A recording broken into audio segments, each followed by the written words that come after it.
to throw some light on the subject of secularism and crime. There are different kinds of secularism. There is political secularism. And political secularism has made a mess of the political world. It has given us lots of things that are negative. Political secularism, insisting that religion and politics must be kept separate from each other. Political secularism. And if we have the time, we will look at some of the things that has happened in consequence of political secularism. And then there's economic secularism, the secularization of the market, the secularization of money, of finance, the emergence of a banking system, which is thoroughly secular, has no religion in it at all.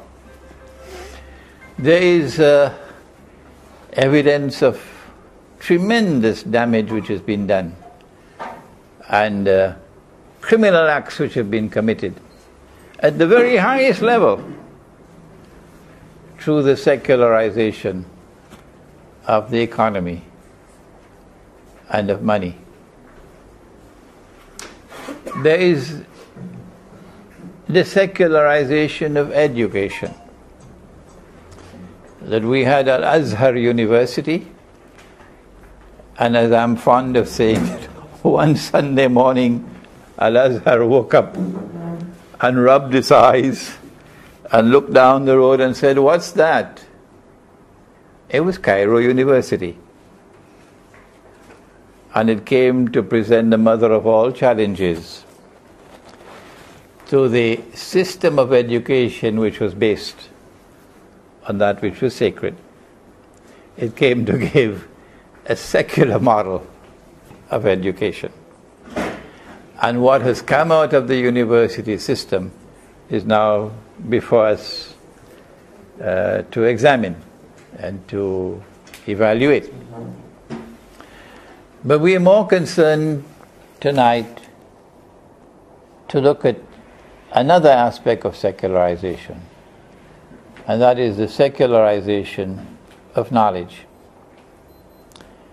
and how the secularization of knowledge, from our perspective, derived from the Quran and the Sunnah, has laid the foundation for a world not only of increasing crime, but a world that seems to be heading to chaos and anarchy, and eventually to the law of the jungle.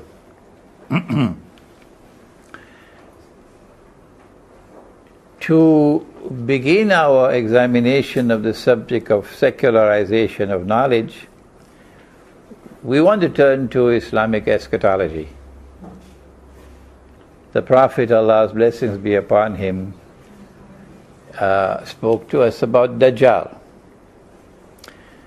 And he said something strange. He said, every prophet, this is Sahih Bukhari, every prophet has warned his people about Dajjal, the false Messiah, Al-Masih al-Dajjal. But I am going to tell you something that no one ever said before me. So this must be particularly important, saved for the last, because this is the last prophet. What is it? He said that Dajjal sees with his left eye. He's blind in the right eye. It looks like a bulging grape. But your Lord is not one-eyed. Between his eyes, on his forehead, is written the words kafir, kafara, meaning a disbeliever. And every mu'min, a mu'min being the one who has not only accepted the truth of Islam, But that truth has penetrated the heart. So now he has something called faith, mu'min. Every mu'min will be able to read the word kafir on his forehead. We have, and only that can be known which can be observed.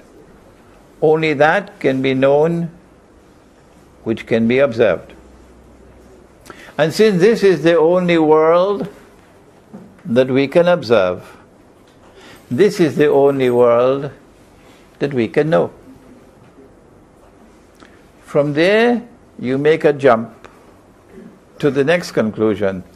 Since this is the only world that we can know, this is the only world which exists.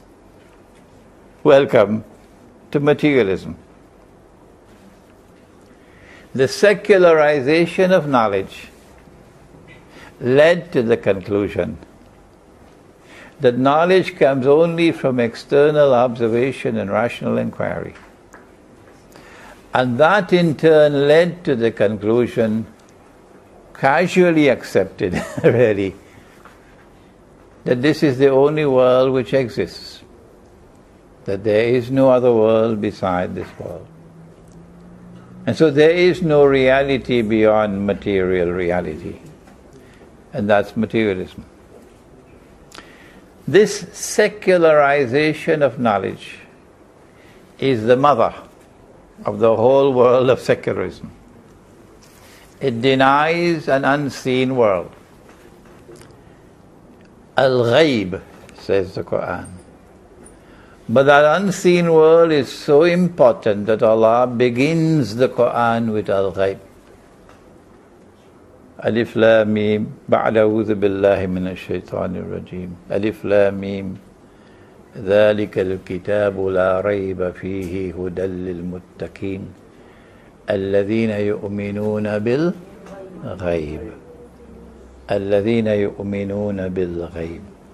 At the top of the list is faith in that which lies beyond your normal observation. Faith in an unseen world. Today, knowledge which comes from that unseen world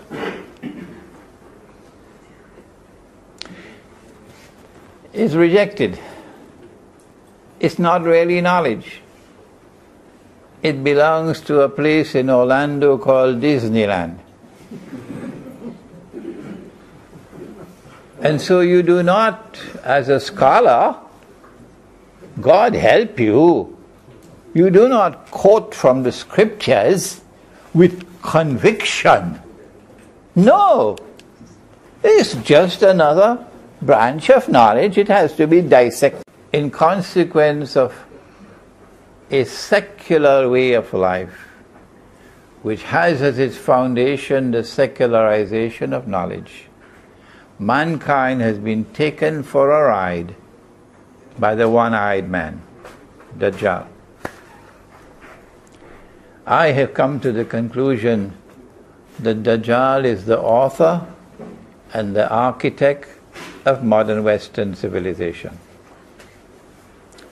There has never been a civilization in human history like modern Western civilization. It is an absolutely amazing civilization. It has surpassed every other civilization in human history, in every branch of knowledge, which is located, knowledge which comes from the left eye. It has extended the frontiers of knowledge in every branch of knowledge, which is based on knowledge which comes from the left eye. But it remains a civilization which is internally blind. And as a consequence of that internal blindness, it has been unable to sustain values, And today it has sunk. It has sunk so low that it is shameful to record that that civilization is now pronouncing a marriage certificate of a man with another man. And I do hope that my students in France are listening. I do hope that my students in France, we have one from France who is here, just flew in, of Moroccan origin, but he's French. And you know what's happening in France. That the 7 to 8 million Muslim community, how many are they?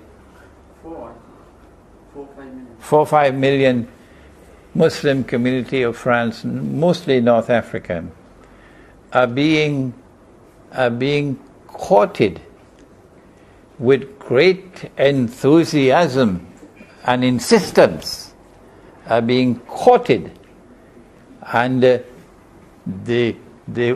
plan is to have them embraced by those who are pursuing a secular and a nationalist agenda. Is this correct? It is. And so today's lecture delivers a gentle warning. I know there will be many other scholars of Islam in France who will do more than what I am doing, but I want to add my voice to theirs, to warn the Muslims of France not to be embraced by those whose leaders are one-eyed and whose followers are also one-eyed, because they are secular nationalists. Western civilization has been unable to sustain values. Where once upon a time Britain held on to values like character and integrity and honesty and truthfulness. Today at the highest level of diplomacy, and for the last 100 years or more, British diplomacy has been based on lies and deception, and concealing the truth and double-crossing people. To speak about the United States is to speak about something even worse than what has happened to Britain.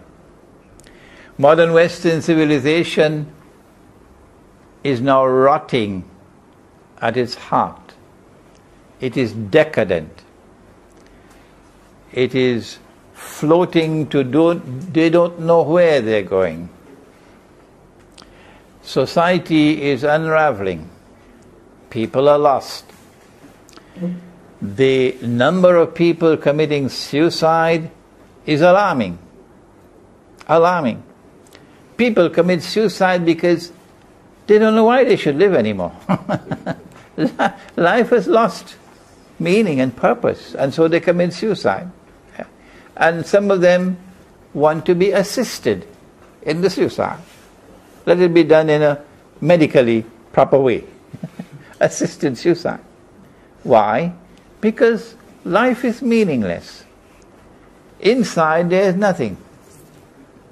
And it is when you create a world like that which Dajjal has created, and values are collapsing, that you lay the foundation for a world of endless crime, a world of chaos and anarchy, and for the law of the jungle to take over. Having done that, having taken you from secularism to materialism, to the collapse of values, we can now see clearly what is written on the forehead of modern Western civilization.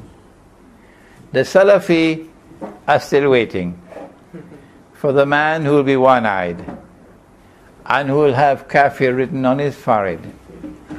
But we are not waiting. We are looking at modern Western civilization, and we are seeing kafir written on its forehead. And that's why so many of our students in Britain, in France, in the United States, in Canada, in Holland, in Belgium, want to make hijrah. And when they want to make hijrah, one of the first countries that they turn to is, guess what? Malaysia.